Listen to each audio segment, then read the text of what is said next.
making television shows is one of the most collaborative of all art forms, and that is just as thrilling as it is scary. The truth is, because you can't do TV without collaboration, you have to develop skills that you might try to overlook in other disciplines, which would be a shame. It's one of the chances you get when you're making TV. You get to learn things that you could actually use in everything else.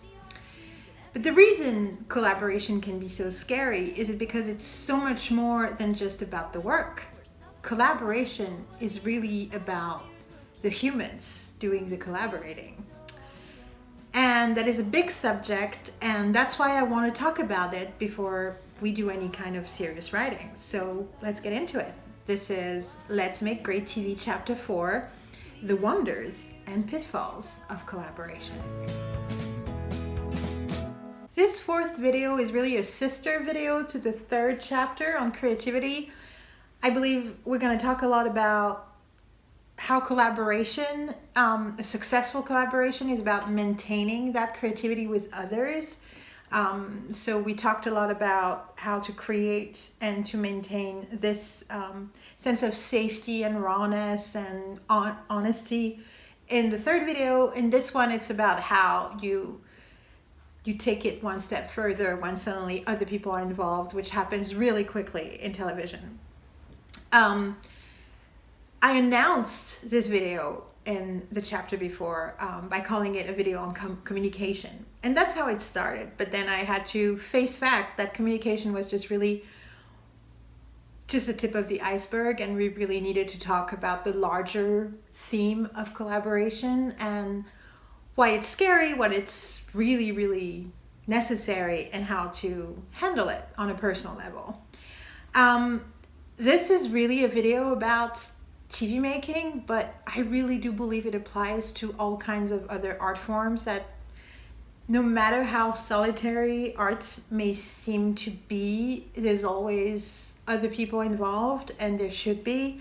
And so this is useful for anyone, but actually it's really true of life too. Like, I believe the stuff I talk about here is stuff I use in my everyday life. And so yeah, I'm going to try to relate it to TV making because that's my larger point, but be aware that this really applies to anything.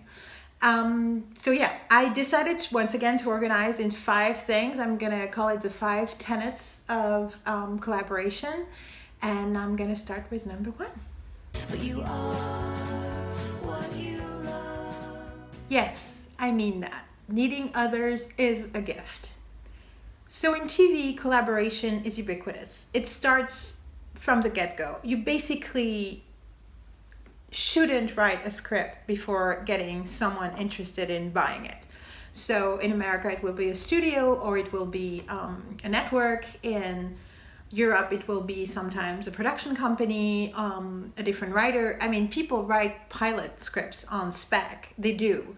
But most of what gets done is actually written or rewritten, at least under the supervision or with the input of someone else. And so you basically can't make anything in TV without someone else being involved. You could say it's true of other things, but you can really get far in doing your movie or writing your movie alone before getting anybody else involved. Doesn't happen in television. But the collaboration just gets bigger from there. I mean, more people get involved, and then eventually the audience gets involved and critics get involved. Because in other art forms, the thing is made and done before people watch it or consume it, or however you want to phrase it, experience it. In most cases with TV, it's still being made while people are talking about it and giving their opinions. And in the best cases, it's like big fandoms that sometimes can also bully writers into having things happen on the show, but sometimes it's it can be critics, it can be a network that is not happy with something because of the way the audience reacted to it. I mean, it's this thing of like, it's a living thing that keeps being impacted and influenced by so many different people. So you got to embrace it, because if you hate the idea of collaboration, then TV making is already, it's going to be a nightmare. But I get why it's scary. I get the idea of, if we want to make something that we like care about, the idea that it is exposed to everybody's opinion and that people get to decide whether they like it or not, or what you should do. And it feels like the opposite of freedom. And it feels also possibly, it could be traumatizing. What if they dislike it? But what I really believe is that being forced to care about other people's opinion, not everybody, but some people, some trusted collaborators or even trusted fans, makes you care more about the work. It makes you more honest. It makes you accountable. And writing with others, making with others, forces you to challenge your own blinders. I think that's why TV makes some of the greatest storytelling out there. It's because I talked about how important I thought personal as universal was in the video before, but you get extra universal if you put a lot of personals together, and they get to interact, and they get to create this complex, rich tapestry of the human condition.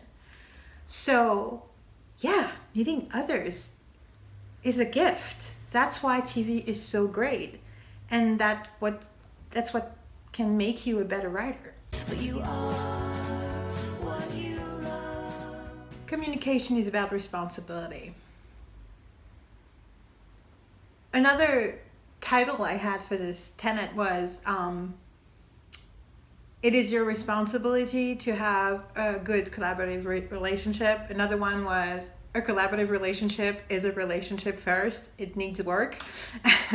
Basically, the point is you can't take the relationship part of the collaborative relationship for granted.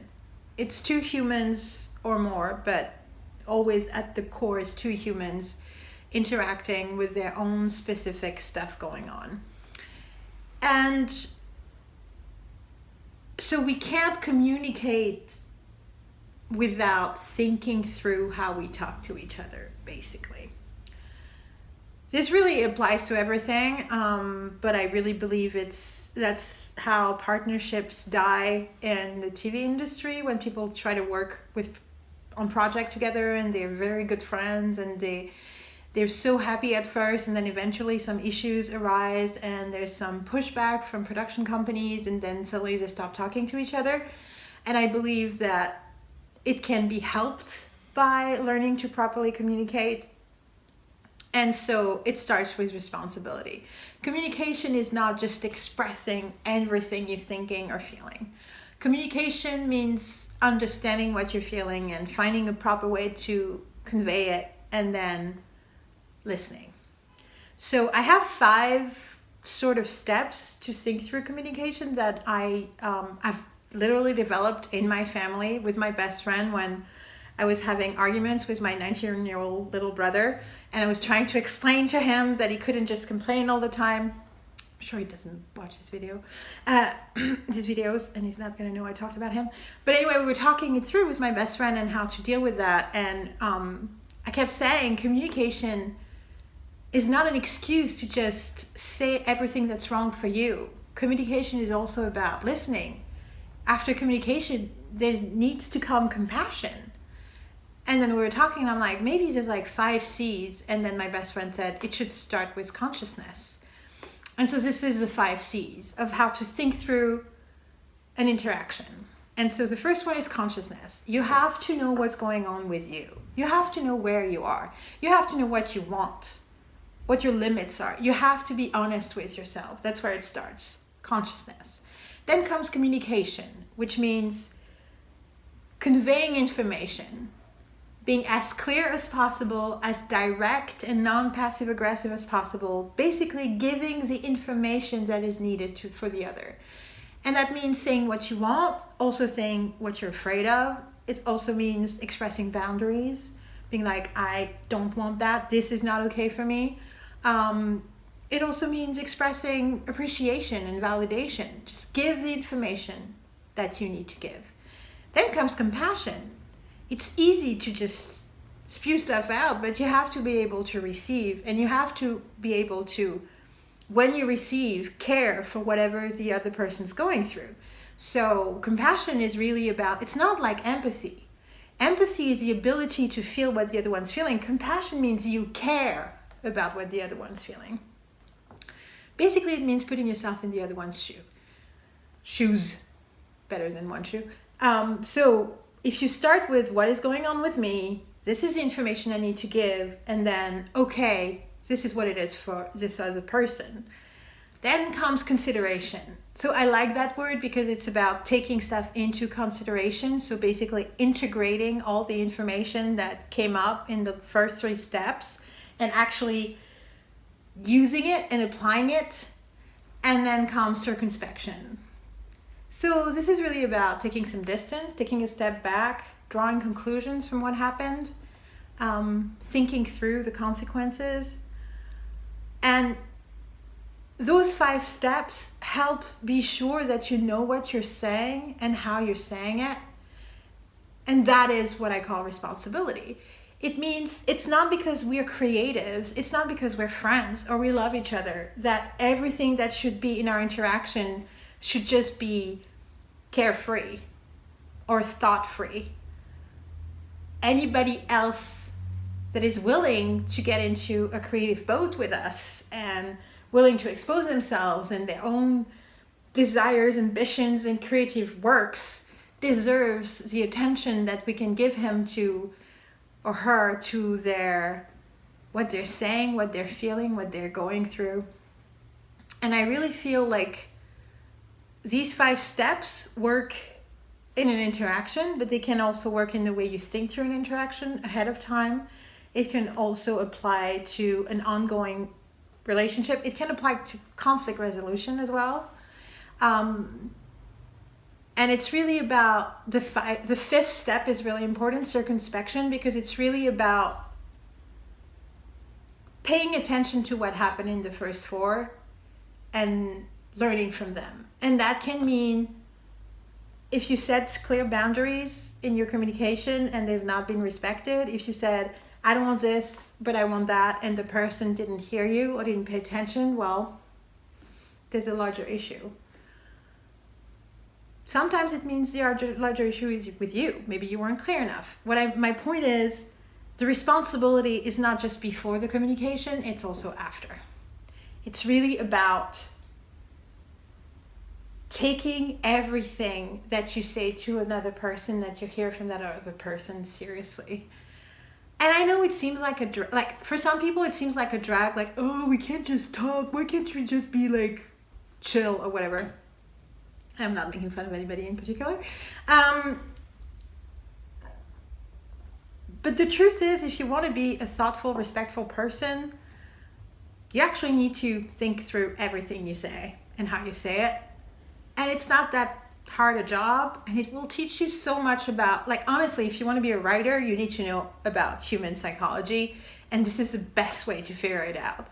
Paying attention to the small things is what is going to make you a better portrayer of humans. So to me, it's a win-win, but you can't just ignore it, because communication, I like to repeat myself, communication is about responsibility. But you are what you love. Negative reinforcement is useless. I really want to stress that word. I wanted to talk about being positive, but then I realized I don't want there to be any misunderstanding. The negative reinforcement is completely useless. So in order to make my point, I'm going to talk about this smallest form of collaboration, which is when you ask someone's opinion about your work. So really, it's really about feedback, and it's technically doesn't involve as much input. And so what happens when you ask for feedback? Well, it really depends on the person you're asking, but I would say something that is very common in my country, France, because we have not been taught to think in terms of positive feedback, is that people will say, in the best of case, they will say, this is great, and then be super specific about what is not so great. And when I say specific, I don't exactly mean that they give you a way of making it better. It's more like they really nail how annoying or failed or whatever it was that was wrong with it. And what's really, really, really frustrating is that they don't go into specifics about what they liked about your work. So this has happened to me many times and made me think a lot about how I felt about that. And for a long time, I dismissed my dislike of this because I thought, oh, it's me being weak. I just want to be validated. I want to be applauded. I'm not strong enough to blah, blah, blah, blah, blah. Because the truth is, negative reinforcement is very appealing, even to the person who gets it. Because it feels like you're getting the truth. You're getting something real. You're not, people are not letting you kid yourself. It's also very appealing for the person giving negative reinforcement because, to be honest, there's few things as gratifying as being able to know what's wrong with something. Knowing why something's not working is a very intellectually joyful experience. I also feel like there's a reason why there's a link between criticism, like being a critic, and criticism. There's an idea of like what is critical means it's something that shows the negative, what is not working, what is wrong, what failed. I think it's especially true in my culture. But I also think that this is all saying that the person giving the negative feedback is like me being mean. But I also think there's like something about protectiveness. How if your friend wrote something and you think something about it is wrong, you really want to protect them from the ridicule, and so you want to tell them that this is not good enough, thinking you're helpful. All of these things are about ego. And I don't dislike ego. We talk about ego as like a negative often, but I think a healthy ego is a positive. You have to, I think, be aware of your importance in the world and feel the responsibility of being a person that does good to the world. So that's ego too. But I would say that is unhealthy ego behavior to want to prove that you're smart enough by telling someone what's wrong with what they're doing, or to ask for people tell you the truth and the hard stuff about your work in order to feel like you're being pure. I don't think it helps the work at all.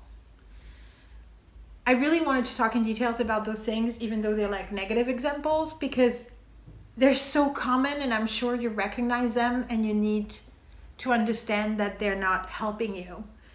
What they're doing is actually discouraging you to be adventurous and to be raw and to be honest.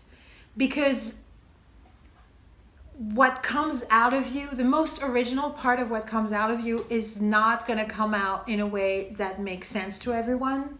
And so usually the stuff that doesn't work might be the most interesting part of the work, and might just be something that needs more crafting, but could get knocked down and slammed by someone who doesn't see it for what it is. And negative criticism tends to push us to the middle of the road. It rarely pushes us to be better. There's this idea that if you, and I think this is really also present in America, is the idea of like, if you're really hard on burgeoning artists, then they will be humbled by it, because the fact that they're in art school or film school means they think so much of themselves and their creative talents, and therefore they need to be taken down a peg, and learning humility and learning that they need to do better. And first of all, I'm sure that's real. Like, I've known people like this. I think the relationship to creativity is stronger in American culture because of historical reasons. And so first of all, what works for Americans may not work for Europeans, especially not Germans and French that I know. But aside from that, that really works with a specific demographic. There's a larger question that negative reinforcement can be more damaging to certain demographics. What I mean is,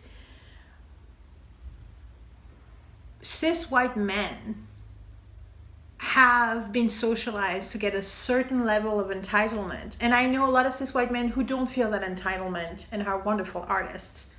That's not my point. But generally, they have been socialized to think their voice matters, even if they don't realize it. Everybody else has not, which means that telling a person of color, telling a woman, telling anybody who's been disenfranchised that they suck is not actually giving them, like empowering them to do better. It might just be the thing, it just might silence them forever. And we do need to think about that, because different world experience give different psychological states, which means you have different needs. But the truth is, even the most arrogant, entitled, whoever creative idiot is not actually helped by negative reinforcement. Maybe you did something to his ego, maybe you made him more humble, but you didn't help him make better work. So this is still just like about people wanting to take people down,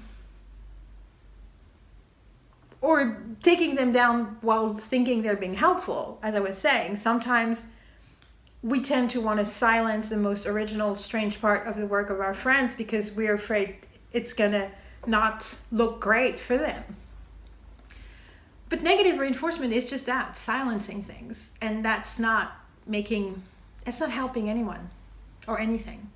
So I say it again. Negative reinforcement, saying something sucks, something is not good enough, something is, bad, especially suck and bad, is useless. But you are what you love. I felt I had to get into, okay, so what do we do now? What does helpful feedback look like? If I just did the whole thing about how negative reinforcement is not helping anyone, then the question is, so how do you help anyone? How do you make something better? How do you give feedback or give input, or even when you're working with someone on something, how do you make it better if you can't talk about what sucks? Well, of course you can talk about it. After a certain amount of safety and trust has been built, you can actually discuss the stuff that's not good enough, that's not working well enough. It shouldn't be your starting point ever. I think in a lot of specific cases, it shouldn't be part of the conversation. I've been making these videos now for a few weeks, and right now, every time I send a video to a friend, I am very, very specific about my boundaries, which are, I do not need to know what doesn't work about this. This is something that I'm developing. I'm making it up as I go along. I need to do this, and I really don't need to know what doesn't work about it. I need to know what works. I need to know what you like.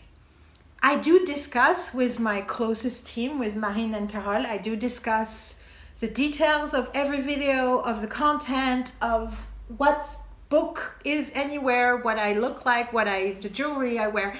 I do care about making it good, but I don't need an outside perspective on what is not working yet. That's not where I am. So in some conversations, it should only be about what works. But then eventually you get to specific kind of discussions of collaborations, either because you're making the work together or there's someone you really want in-depth input from, where you do need to talk about the rest. So here's what I have developed. I've developed 5 stages of talking about, of giving feedback, helpful feedback. And I think the order and you need to follow the order, and you need to respect every single stage. And I think that really helps in being constructive and helpful and actually giving notes that make sense and that will inspire the writer to do better, but also that forces the reader, the person who gives the feedback, to really think about what they're saying and what their perspective is. So the 5 steps, stages, whatever, 5 steps, we're going to call it 5 steps. The first one is the positives. You got to start with the positives. Basically, you need to know what you guys agree on. It's funny because it's something that is used for in conflict resolution, where the first thing you say is you validate what you agree with. And that's sort of the same thing. That the first thing is you need to say what you like, what works for you. And you need to be specific, not just, it's great, I love it. No, that's not helping anyone. You need to say, I really like the main character. I love that the setting of the show is in an abandoned building. I love that it's set in the future. But you can't just be specific. You also have to be specific about what's on the page, not what you project on it. So if you say, I love it's set in the future because I love sci-fi and I really hope to make a show that is set in the future. That's not helpful because it's just about your taste. If you say, I love that it's set in the future because I love the way you are creating this new world that actually totally relates to what we've been going through this year. For example, be specific and talk about what's on the page, not what you're projecting on it. And don't miss any of it. You don't need to just pick one thing you like. Talk about every single thing you like and why, and in order. And it can be, I love the joke on page 3. I love that she has braided hair. I love that this is a love story. I love that, and sometimes you're going to love things that you thought were on the page, but actually weren't. But you're going to give really interesting information and input to the writer because they're going to know, oh, okay, this is how this can resonate with someone. On the part of the writer, by the way, if you want helpful feedback, it's great not to get it from one person, but from several persons, so you can actually do a cross-reference of their perspectives, but that's a different subject. So the first step is the positives, specific, on-the-page positives. Then you can move on to questions. So these have to be real questions, stuff you didn't understand, stuff you're confused about. Do not disguise criticism as questions. Do not think you're being polite and nicer by saying a thing in the form of a question when you actually think it's like you're sure that there's a problem there. Don't do that. That's passive aggressive and that's not help. That's confusing and difficult to hear and makes it hard because then the writer feels they have to justify something that you already know is not working or you already think is not working. So just really the stuff that you didn't understand, the stuff where you really genuinely are wondering about and that you want the writer to answer. And best way to ask those questions is to ask them in form of a wonderment, like, I wonder if you already figured out, if you already thought of how you're going to answer this. Or I wonder if this was voluntary for you that I didn't understand what her gender was, what the gender of this character was. Her gender, whatever. Something like that. Like a really genuine question, but in a way that is not intrusive, where you're not asking the writer to justify themselves, you're just really genuinely positively wondering where they're at in their thinking. Then comes what I call remarks. So these are the actual notes, the notes about stuff that could be different. And what I've noticed is that what people do usually, and I'm guilty of that as much as anyone, is that instead of talking about what's not working, especially if they want to be like in a positive feedback kind of way, all they'll tell you is what you should do. So, you should change the ending, or the hero should die at the end of the episode. Maybe not in a TV show. That would be her best friend should die at the end of the episode, or something like this. You basically tell them what should happen, and then for a writer, it's very confusing because you haven't actually said why you want this to happen. You just basically tackled on something you would do. And for the writer, it means, what do you mean? Like, does it mean my end sucks? Does it mean you hate this character? Does this mean what does it mean? So I force my students to do this, and I try to do it myself, and it's really hard. It's to decompose whatever notes you have into 3 steps, which are symptom, diagnosis, can't say that word, diagnosis, and remedy. So instead of saying you should change the ending, you should say, when I finished the script, I was, unsatisfied. diagnosis or diagnostic, whatever, whichever word you fancy. I think it's maybe because the climactic scene was not tragic enough. Remedy, I think you should kill the best friend. And then the writer can take whatever they want from those three. It forces you, the person giving the feedback, to figure out why you wanted the best friend to die, to actually ask yourself, and it's going to teach you stuff about narration and stuff you like and stuff you care about. But it also gives actual helpful information for the person, for the writer, because suddenly the writer is like, oh, because maybe the writer shouldn't kill the best friend at the end of the script. Maybe something else needs to happen in that scene. And maybe the writer hasn't dug deep enough because he didn't realize that something was missing. But your remedy might not be at all the remedy. The best thing is for the writer to find the remedies themselves, to use your perspective, your understanding, your feelings, in order to find a better way to tell their story. So this is what helpful feedback looks like. It's being non-intrusive, being honest, being direct, and starting with a positive, and then being honest and direct but specific about the stuff that doesn't work. Actually, you should be specific the whole way. Everything needs to be very specific, nothing vague. I saw a great speaker once say that what is vague is toxic. That the definition of a toxic comment is a vague comment. And that is very, very true. And that's true in life too. But basically, you need to say, this is the specific thing I love, and this is why. I love that you wrote that. Not I love this, I love sci-fi, but I love that you wrote that. I did not understand this, and I wonder about this. I had a problem with this, and I think the problem is this, and I think maybe you should do this. Okay? The positives, the questions, the symptoms, the diagnosis, the remedy. Really works. But you are what you love. Yes, a cheerleader. You don't have to have the outfit, just have the attitude. So being positive is an incredible asset. It's an incredible asset in work and in relationships, because basically people will bloom under the influence of your validation, your appreciation, and the safety it creates to have someone who cheers on what's positive. In general, it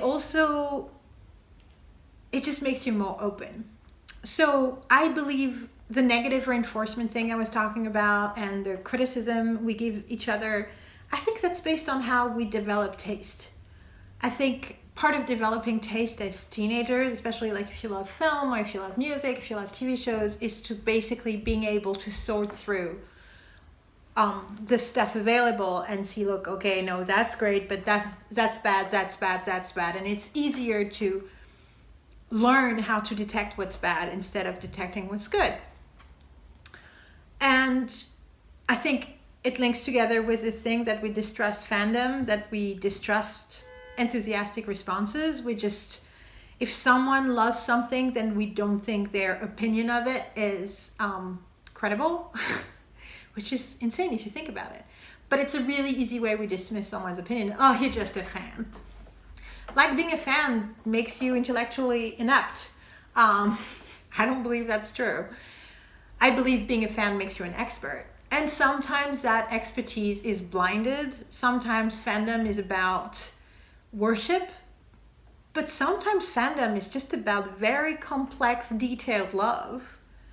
And we shouldn't just dismiss it out of hand. And so, because of all these reasons, being a cheerleader is a little bit uncool. Like, it's much cooler to be like, ugh, I just saw this terrible movie. Or, ugh, I hate this TV show. Or the stuff that airs on blah channel is just crap, blah, blah, blah. It's less cool to say, like I say, oh, I love the reboot of Magnum P.I. I really love the reboot of Magnum P.I. because it's a great show. But it's not a cool thing to say.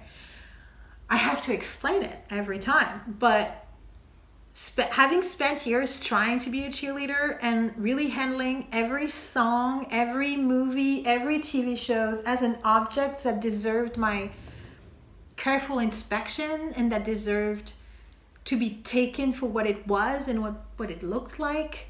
And actually that I looked at everything looking for what could work for me, what did work, what was intended, and not what the opinion of a 13-year-old might be who was too cool for school, has brought me so much joy. I mean, it doesn't always work. There are things I hate. There are. And though I try not to talk about them very much, I do excel at tearing down things. But it's it's okay if it's rare. But if you spend your entire energy focusing on what's not working, you're not building up your own inner library of what is working and what is inspirational to you. And if you want to be creative, you need a lot of stuff to inspire you. And so you need to be able to look at everything for what it could be, what it excels in being, because it will inspire you. It will also teach you a million things. So this year, I spent a lot of time watching Hallmark movies and Hallmark mysteries. And part of it was like, oh, I'm just watching this silly Hallmark thing. But no, there's a lot of it that is where the writing, especially of female characters, is more, and love stories, is more sophisticated than in most other areas of pop culture. I think it's because it's their brand, so they have to write a million romance movies, so they had to basically step it up the last few years. But if I had still my hat of being cool, I would never even have paid attention to the careful writing of the psychology of those characters and the careful plotting of those love stories, who then end up being way more satisfying than most Hollywood romances. And I wouldn't have the privilege to wonder about why it works so well and what it's doing and what it's teaching me as a screenwriter and as a viewer. Being a cheerleader makes you helps you have access to so many more things. And it doesn't matter if it's not cool, because at the end of the day, it will make your work life, your personal life, and your art life better. But you are what you love. The one thing I didn't talk about, or at least not specifically, is trust. It's, of course, collaboration starts and ends with trust. I really advise you look into what Brené Brown has said and done on trust. There's a video, but there's also a podcast. She did it for Oprah on stage, but then there's an audio version. I'll try to link to it somewhere. She basically studied how trust works, and it's a really interesting way of looking at it. She has 7 words. Some of them, I won't get into the whole thing, but it's an acrostic called braving, and it's boundaries, responsibility, accountability, vault, which means keeping secrets, like being able to keep confidence, integrity, non-judgment, and generosity. And I think just saying those words sort of illuminates what trust can be about and is about. Trust is something that needs work and that needs consideration. So you shouldn't take it for granted, but you should also think about what it means to you. So yeah, watch that video. I think that's really important. But mostly experiment with collaboration. Try it with different people in different ways. You're going to be better in work and in life by allowing people to give you input. Brené Brown again said recently in a video that humans are not wired for independency. We're wired for interdependency, and I think that's very true. And so working on your collaborative skills are useful things for every aspect of your life. So just do it.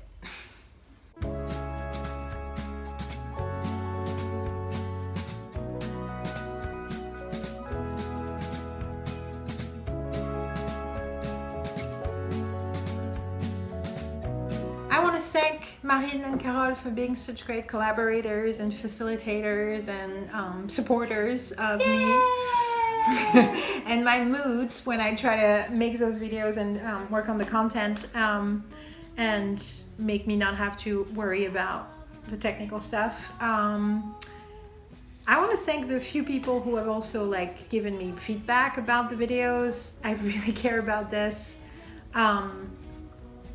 I really hope we reach a much wider audience one day, but right now I just need to get the work out. But I will appreciate any one of you that shares the videos, that comments, tells me what they think. Yeah, I don't do it just for myself, and I'm looking forward for collaborating with you viewers. Yeah, that's a good way of saying that. So yeah, share us, comment, talk to us. It'd be great. Thank you. About nothing, disguising my intentions, which I'm afraid, my friend, are wildly untrue. It's a sleight of hand, a white soul band, the heart attacks and